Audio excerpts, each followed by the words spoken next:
10 నుండి 15,000 రూపాయలతో ఈ పని ప్రారంభించవచ్చు. ప్రత్యేకత ఏంటంటే దీనికి పెద్ద పొలం లేదా భూమి అవసరం లేదు. మీ ఇంటి పైకప్పు, బాల్కనీ లేదా ప్రాంగణం వంటి చిన్న స్థలంలో కూడా మీరు దీన్ని ప్రారంభించవచ్చు. బోన్సాయి మొక్కలకు ఏడాది పొడవునా డిమాండ్ ఉంటుంది. ప్రజలు వాటిని అలంకరణ, వాస్తు, బహుమతుల కోసం కొంటారు. ఇది మంచి లాభాలను తెచ్చిపెడుతుంది. బోన్సాయి కేవలం అలంకార మొక్క మాత్రమే కాదు, వాస్తు, జ్యోతిష్య విశ్వాసాల కారణంగా చాలా మంది దీనిని తమ ఇంట్లో ఉంచుకోవడానికి ఇష్టపడతారు. వివాహాలు, పుట్టినరోజులు, ఇతర సందర్భాలలో దీనిని బహుమతిగా ఇచ్చే ట్రెండ్ పెరుగుతోంది. అందుకే దీని డిమాండ్ ఏడాది పొడవునా స్థిరంగా ఉంటుంది.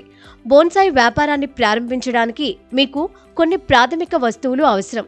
శుభ్రమైన నీరు, ఇసుక నేల, కుండలు, గాజు కుండలు, చిన్న రాళ్ళు, సన్నని తీగ, మొక్కలకు వల. ప్రారంభంలో మీరు మీ ఇంటి పైకప్పు లేదా ప్రాంగణంలో ఒక చిన్న నర్సరీని తయారు చేయడం ద్వారా పనిని ప్రారంభించవచ్చు. బోన్సాయి సిద్ధంగా ఉండడానికి సగటున 2 నుండి 5 సంవత్సరాలు పడుతుంది. అయితే మొక్క సిద్ధమైన తర్వాత దాని మార్కెట్ ధర ఖర్చు కంటే 50 నుంచి 70% వరకు ఎక్కువగా ఉంటుంది.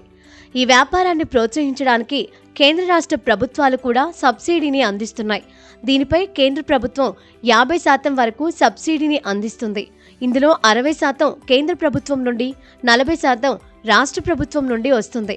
మీరు 1 హెక్టార్లో బోన్సాయి మొక్కలను పెంచితే సుమారు 1500 మొక్కలను నాటొచ్చు.